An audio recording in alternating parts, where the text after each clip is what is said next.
අයිබෝනේ අපි දැන් ජපාන් භාෂාවේ දෙවෙනි පාඩම වෙන සුජි ඉගෙන ගන්න හදන්නේ. ඒ කියන්නේ ඉලක්කම් ඒ කියන්නේ ජපානයේ ඉලක්කම් භාවිත කරන ක්‍රම දෙකක් තියෙනවා. ඒක එකක් කියන්නේ චීන ජපාන් අංක සහ ස්වදේශික ජපාන් අංක කියන ඒවා තමයි. එතකොට අපි දැන් අද දවසේ ඉලක්කම් 1 සිට 50 දක්වා ලියනවා. අපි දැන් එනවා ලියන පුරුදු වෙමු. හරි එහෙනම් අපි දැන් ලියන පුරුදු වෙමු. අපි දැන් ඉඳන් 10ට ගණන් කරන විදිහ ලියන පුරුදු. ඒ අපි දැන් මම එක කියන්නම් 1 ඉඳන් 10ට.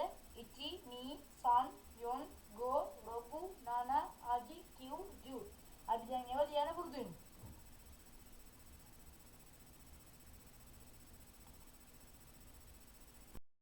හරි අපි එහෙනම් 1 සිට ලියමු.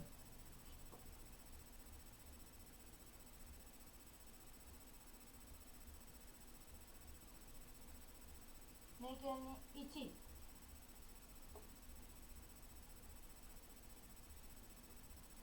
මේ නී.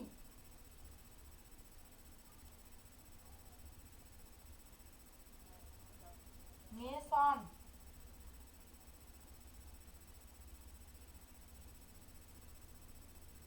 මේ යොන්.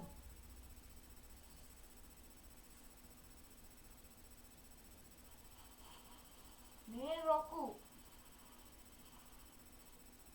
මේක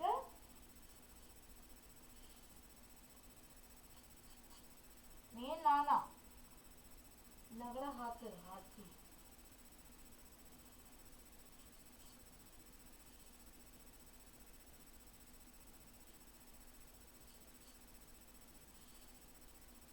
हाथी जैसे हाथी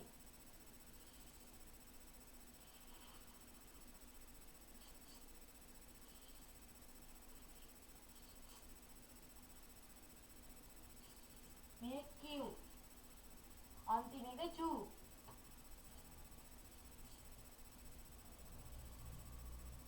एक सीट दहा लिया ने मेहमाई अभी जान क्यों इची एक नी දෙක අන් තුන යොන් හතර රොකු පහ රොකු හය නානා හත හති අට කිව් නමය ජූ 10 අපි දැන් මේකේ ලේසි ක්‍රමයක් තමයි දැන් 11 12 දෙන විදිය අපි දැන් ඒක චුට්ට ලියලා පුරුදු වෙමු ඔන්න බලන්න දැන් අපි 10ට එකක් එකතු කරාමනේ 11 වෙන්නේ. ඒ වගේ තමයි ජපාන් භාෂාවේ. 10ට එකක් එකතු වුණාම u plus ඉචි එකතු වුණාම ju ඉචි වෙනවා.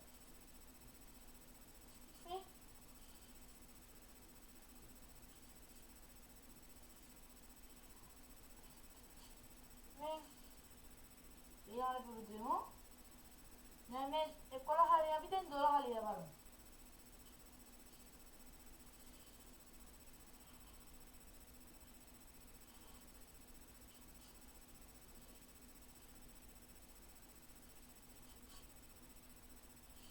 අපි දැන් මේ විදිහට තනින් තන 50 එකක් ලියමු.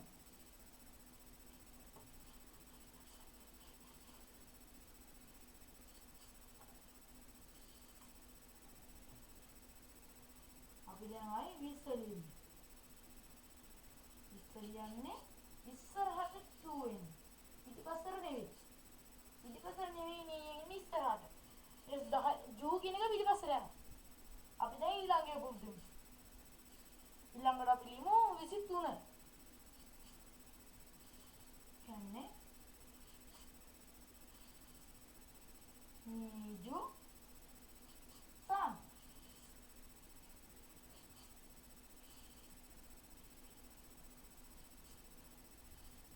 जैसे विसी अतलियम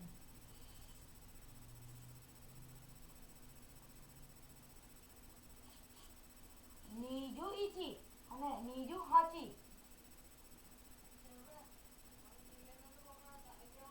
हरी अभी දැන් ඊළඟට අපි ලියමු 35. හරි. ඊළඟට අපි 33 ලියමු.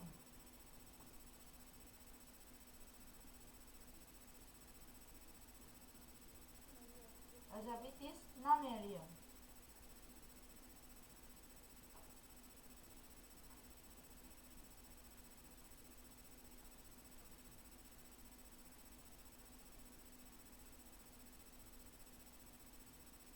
අපි 45 ලියමු.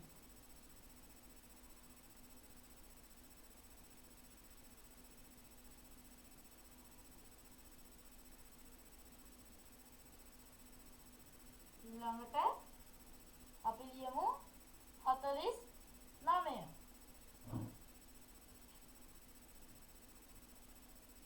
සමාවෙන්න මෙතන පොඩි වැරද්දක්.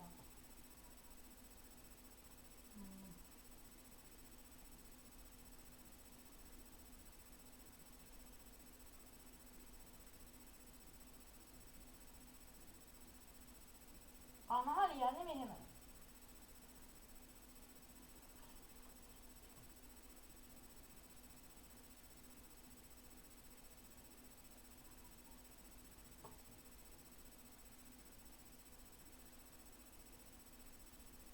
හරි. අපි මම 100 වෙනි විදිහට පෙන්නන්නම්. ඒක ලියන්නේ කංජෝපු වලින්. ඔන්න බලන්න.